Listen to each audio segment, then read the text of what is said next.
الزمالك خسر النهارده من طلائع الجيش 3-1. الزمالك ممكن ينهي الدوري السنه دي مركز ثالث او مركز رابع. الزمالك مر بازمات ومشاكل كتيره جدا في الموسم ده.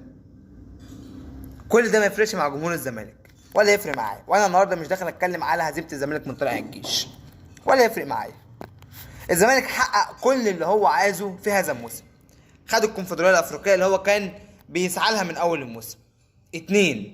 ضمن المشاركه في بطوله افريقيه الموسم الجاي ان شاء الله اللي هي الكونفدراليه بما انه بطل الكونفدراليه السنه دي.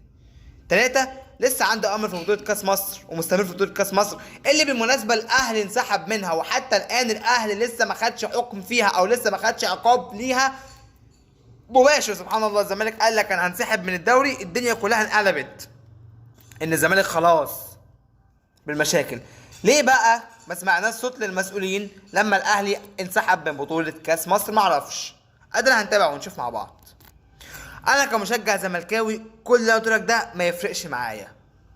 انا كل اللي يفرق معايا واحد: زيزو مش للبيع، زي ما جمهور الزمالك وصل رساله المجلس ده النهارده في ماتش طلائع الجيش. واعتقد ان جمهور الزمالك جاي يحضر الماتش ده النهارده عشان يوصل الكلمه دي لمجلس الاداره. 2. هنفك القيد امتى عشان نجيب صفقات جديده؟ انا عندي ماتش سوبر بعد 45 يوم امام الاهلي، سوبر افريقي.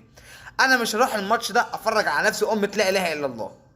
فمطلوب من مجلس الاداره: 1. يجدد لزيزو، 2. يجيب صفقات، 3. يفك القيد، 4. ينهي المشاكل اللي طلع عليه دي كلها عشان خاطر نبدا الموسم اللي جاي نضيف. مش هتقدر تعمل كل ده يا صاحبي؟ سيب الكرسي واتكل على الله. مش هقول لك اكتر من كده. دي متطلبات جمهور نادي الزمالك.